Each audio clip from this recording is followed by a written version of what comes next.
रतनपुर गांव में संपत और कप्ता नाम के दो व्यक्ति रहते थे।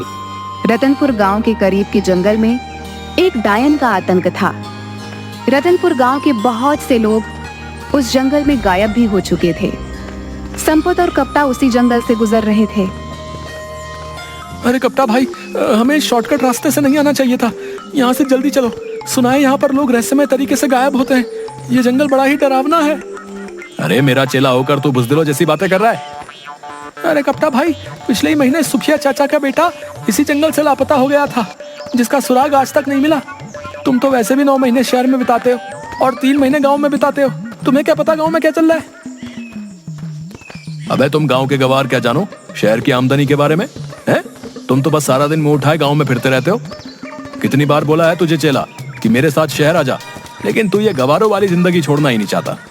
तभी संपत की नजर एक पॉलीथीन पर पड़ी जिसे गुरु पकड़े हुए था। ये हाथ में क्या पकड़े हो कप्ता भैया? जरा हमें भी दिखाओ क्या है इस पॉलीथीन में। अरे कुछ नहीं संपत, मेरी पत्नी ने शहर से कुछ डायपर के पैकेट मंगवाए थे, बस वही है। डायपर के पैकेट? लेकिन जहां तक मैं जानता हूं तुम्हारे घर में तो कोई बच्चा है ही नहीं। अबे पगला हो गया क्या? मुन्ना को भूल गया क्या? मुन्ना? अरे वो तो 10 साल का हो चुका है कप्ता भैया। सांड की तरह फैल फैल कर मोटा ताजा हो रखा है। क्या वो अभी भी डायपर पहनता है? तुम गांव के गवार क्या जानो? तुम गांव के गवार इस बात को नहीं समझोगे। हम शहर के रहने वालों के तौर तरीके कैसे कैसे होते हैं। बड़े शहर वाले बनते फिरते हो। अरे सीधे सीधे ये क्यों नहीं कहते कि तुम्हारा वो सांड जैसा मुन्ना अब भी बिस्तर पर सुसु कर लेता है? अरे मैंने उसे बड़े लाड़ प्यार से पाला है। क्या खाक लाड़ प्यार? अरे कान पर 2 मारो उसके, बिस्तर पर सुसु करना बंद कर देगा। उसको पीटने के बजाय उसके लिए डायपर के पैकेट और ला कर दे रहे हो और कहते हो कि हम शहर वालों के जीने के तौर तरीके बड़े अलग होते हैं। इससे तो अच्छा मेरा गांव है भला। संपत ने यह बात बोली ही थी कि तभी अचानक देखते ही देखते चारों ओर धुआं छा गया और अजीब अजीब सी आवाजों का शोर होने लगा। ये धुआं कैसे संपत? मुझे कुछ भी दिखाई नहीं दे रहा। तभी संपत के कानों में कप्ता की चीख टकराई। चीख सुनकर संपत बुरी तरह से डर गया और बेहद फुर्ती से वहां से भागने लगा। कुछ ही देर में संपत भागता हुआ गांव पहुंच गया और चिल्लाते हुए सबसे बोला, अरे गांव वालों, कहां मर गए तुम सबके सब? निकम्मो, तुम सबके सब जल्दी से मेरे साथ चलो, कप्ता भाई लापता हो गए हैं। संपत की बात सुनकर गांव का मुखिया गुस्से से बोला, क्या बात है संपत? क्या कुत्ते की तरह इतनी देर से भौंके जा रहा है? लगता है तू आज भी शराब पीकर आया है। कितनी बार कहा है तुझसे कि ज्यादा मत पिया कर, लिवर खराब हो जाएगा। अबे मर जाएगा किसी दिन। जल्दी चलो मुखिया जी, गजब हो गया। मैं कप्ता भाई को बस स्टैंड लेने गया था और लौटते हुए हम उसी जंगल से गुजर रहे थे जिस जंगल में वो डायन रहती है। अचानक चारों ओर धुआं धुआं छा गया और कप्ता भाई की चीख मेरे कानों में टकराई। मैं बड़ी मुश्किल से अपनी जान बचाकर भागा हूँ। तू दोस्त के नाम पर कलंक है हीरू। अपने जिगरी दोस्त को, जिसे तू अपना गुरु मानता है, उसे अकेला छोड़कर भाग आया और हम सब गांव वालों को निकम्मा बोल रहा है। अरे तो क्या करता, मैं भी उस डायन का शिकार हो जाता। हाँ, अगर मैं तेरी जगह होता मैं अपने दोस्त का साथ कभी नहीं छोड़ता, भले ही मुझे उसके लिए अपनी जान ही क्यों नहीं देनी पड़ती। बस करो मुखिया जी, अब मेरा मुंह मत खुलवाओ। सब जानता हूँ मैं। पिछली बार जब रतन चाचा का बेटा उस डायन का शिकार बना था तब आप ही उसके साथ थे। मुझे सब पता है, लेकिन आपसे कोई सवाल नहीं कर सकता क्योंकि आप इस गांव के मुखिया जो ठहरे। संपत ने यह बात बोली ही थी कि कप्ता हांफता हुआ वहां पर आ गया और गुस्से से संपत से बोला, अबे साले, जब तेरे जैसे दोस्त मेरे पास हो तो फिर मुझे दुश्मनों की क्या जरूरत है? मुझे अकेला छोड़कर भाग आया तू। अरे कप्ता भाई, तुम सही सलामत वापस आ गए। मैं तो समझा कि तुम्हें डायन ने पकड़कर मार दिया। मैंने अपने कानों से तुम्हारी चीख जो सुनी थी। हाँ, मुझे उस डायन ने पकड़ लिया था, मगर जैसे ही उस डायन ने मुझे पकड़ा मैंने एक जोरदार मुक्का उसके मुंह पर मार दिया और वहां से भाग आया। मैं उस डायन से लड़कर आ रहा हूँ और तू डर कर भाग गया। बड़े बहादुर बने फिरते हो कप्ता भाई। अगर इतनी ही बहादुरी थी तो फिर चीखे क्यों? अबे अगर कोई अचानक से पीछे से पकड़ लेगा तो चौंक कर तो हलक से चीख ही निकलेगी ना। अब तुम दोनों लड़ना बंद करो। गांव में न जाने कितने लोग उस जंगल से लापता हो गए। हमें इस समस्या का समाधान जल्द से जल्द करना होगा। कप्ता, तुम ही पहले ऐसे व्यक्ति हो जो उस डायन के चंगुल से सही सलामत आ गए हो। इसका मतलब तुम में उसका सामना करने की हिम्मत है। तुम ही हमें उस डायन से छुटकारा दिला सकते हो। मेरा दिमाग खराब हो गया क्या? अगर मैं जिंदा बचकर आ गया तो आपको क्या लगता है तुम्हारे पानी पर चढ़ाने से मैं क्या चढ़ जाऊंगा? मैं तुम्हारे जहाँ से मैं नहीं आने वाला। जाओ जाकर कोई और बकरा ढूंढो। इतना कहकर कप्ता वहाँ से चला गया।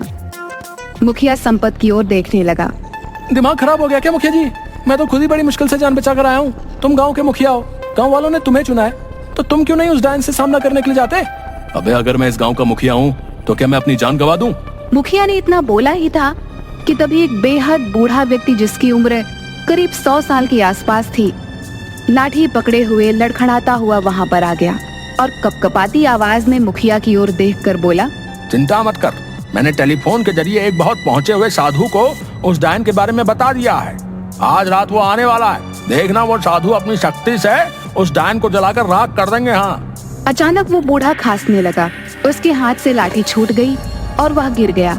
उसे गिरता देख मुखिया गुस्से में संपत की ओर देखकर बोला, अबे देखता क्या, उठा इसको। ये झुमरी के परदादा भी ना, जब इनसे चला नहीं जाता तो फिर ये घर से बाहर निकल कैसे आते हैं?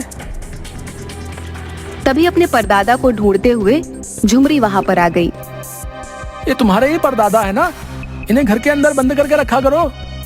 झुमरी ने संपत से बोला, हर बार इन्हें घर पर बंद करके बाहर जाती हूँ, पर पता नहीं कैसे दरवाजा खोल लेते हैं। सैकड़ों बार गिर चुके हैं, मगर मजाल है कि इनकी पसली में जरा से भी कोई मामूली फ्रैक्चर हुआ हो। पता नहीं क्या खाया होगा इन्होंने जवानी में। झुमरी अपने परदादा को लेकर वहां से चली जाती है। रात का समय था। एक साधु रतनपुर गांव के उसी जंगल से शॉर्टकट रास्ते से निडर होकर चला जा रहा था कि तभी अचानक देखते ही देखते काला धुआं उठने लगा। मगर साधु निडर होकर वहां पर खड़ा रहा। कुछ देर बाद धुआं छट गया। साधु के सामने एक बेहद भयानक चेहरे वाली डायन खड़ी हो गई। क्या तुझे पता नहीं, यहाँ जो भी आता है जिंदा बच के नहीं जाता। हाँ जानता हूँ, न जाने कितने लोगों की जान ली है तूने, लेकिन अब तेरा अंतिम समय आ गया है डायन, क्योंकि मैं तुझे अपने मंत्रों की शक्ति से भस्म कर दूंगा। कोशिश करके देख ले। इतना बोलते ही साधु मंत्र पढ़कर उसके ऊपर फूंकने लगा। मगर साधु के मंत्रों का असर उस डायन पर हुआ ही नहीं। ओम क्लीम चामुंडाय नमः, ओम क्लीम चामुंडाय नमः। ये कैसे हो सकता है? इस पर तो मेरे मंत्रों का असर ही नहीं हो रहा। डायन हंसने लगी। साधु बुरी तरह से डर गया। वो डर कर रतनपुर गांव की ओर भागा और बेहोश हो गया। अगले दिन साधु की जब आंख खुली तो उसे गांव का मुखिया और सारे लोग साधु को घेरे हुए बैठे थे। कहीं तुम वही साधु तो नहीं जो डायन से हमें मुक्ति दिलाने आए थे? हाँ, मैं वही साधु हूँ। लेकिन तुम तो यहाँ बेहोश पड़े हुए हो। क्या तुमने डायन को खत्म कर दिया? वो डायन उम्मीद से ज्यादा ताकतवर निकली। मेरे मंत्रों का उस पर कुछ भी असर नहीं हुआ। यह क्यों नहीं कहता कि तू एक पाखंडी साधु है? तुम मेरा अपमान कर रहे हो। अरे जाओ बाबा, डायन के सामने जब भाग रहे थे तब अपमान नहीं हुआ था? तुम्हें कैसे पता कि डायन के सामने मैं भाग रहा था?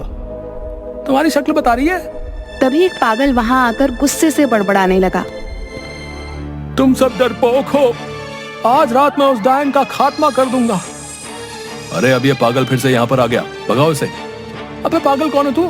पिछले कुछ दिनों से तूने हम सबको जीना आराम कर रखा है। आज तुझे बताना ही पड़ेगा कि तू कहां से आया है।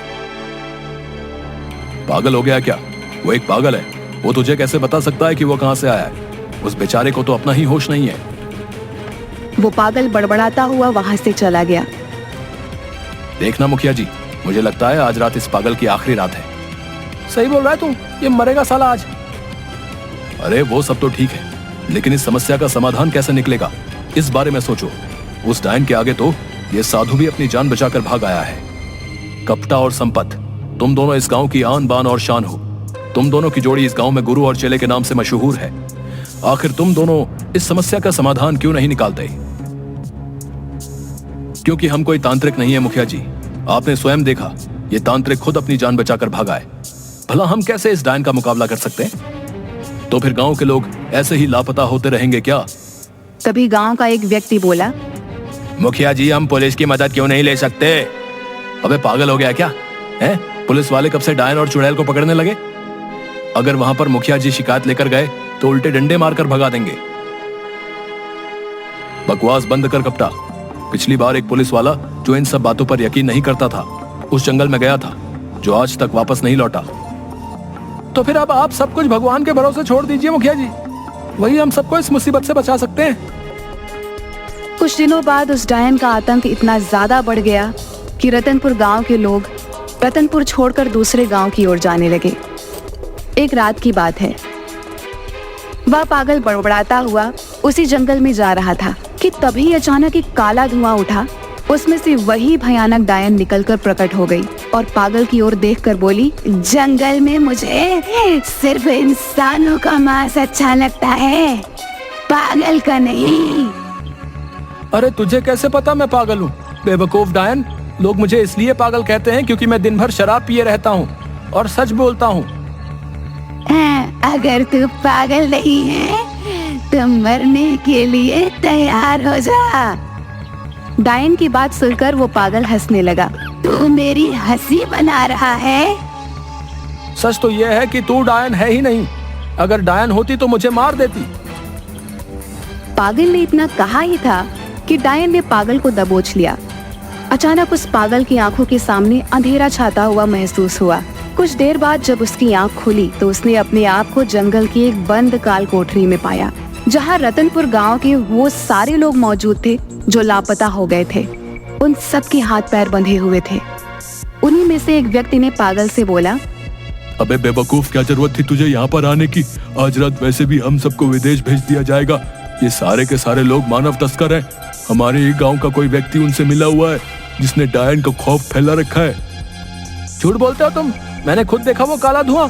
उस धुएं में से वो जो डायन निकली। अरे वो सब केमिकल का कमाल था। आज की टेक्निक के दौर में कोई भी मेकअप करके चुड़ैल डायन बन सकता है। फिल्में नहीं देखी क्या?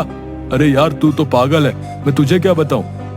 तभी एक और व्यक्ति वहां हंसते हुए आ गया। तुम तो रतनपुर गांव के व्यक्ति हो, तुम्हारा नाम कप्ता है। तभी एक और व्यक्ति वहां हंसते हुए आ गया, जो कोई और नहीं बल्कि कप्ता का दोस्त संपत था। गुरु, ये पागल तो बड़ा जल्दी सही हो गया। मैं तो खामखा डर रहा था गुरु कि हम इस पागल को पकड़ के ले जाकर क्या करेंगे।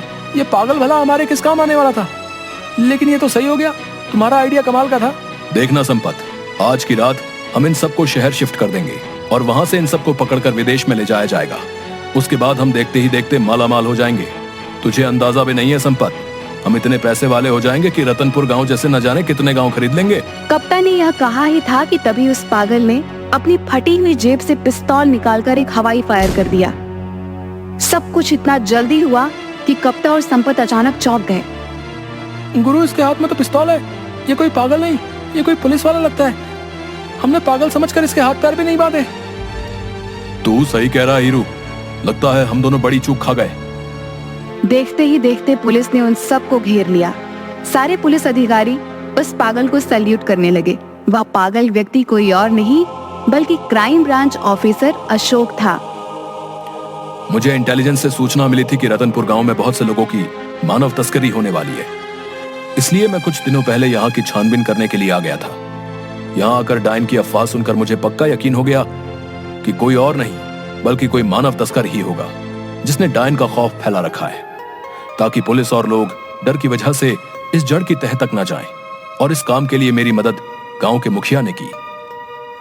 तभी गांव का मुखिया और उसी साधु के साथ और लोग वहां पर आ गए। मुखिया मुस्कुराता हुआ बोला, मुझे तो उसी दिन तुम दोनों पर शक हो गया था जिस दिन तुम दोनों डायन के चंगुल से बचकर आ गए थे। ऐसा इससे पहले कभी भी नहीं हुआ। सारा गांव डायन से डरा हुआ होता था और तुम दोनों के चेहरे पर कोई शिकन नहीं होती थी। मैं शुरू से ही क्राइम ब्रांच के इंस्पेक्टर अशोक को जानता था। मुझे पक्का यकीन हो गया था कि मेरे गांव में कोई डायन वायन का प्रकोप नहीं है, बल्कि ये तो किसी मक्कार इंसान की ही करतूत है। और तुम दोनों के ऊपर शक उस दिन और ज्यादा पक्का हो गया जिस रात डायन से मेरा सामना हुआ। डायन को भगाने के लिए मैंने बेहद प्राचीन मंत्र पढ़कर फूंके, मगर डायन टस से मस नहीं हुई। कहां से होगी, क्योंकि मेरे सामने तो डायन थी ही नहीं। वो मंत्र डायनों और चुड़ैलों के लिए थे, इंसानों के लिए नहीं। कप्ता और संपत को गिरफ्तार करके जेल भेज दिया गया और सारे गांव वालों को डायन से मुक्ति मिल गई।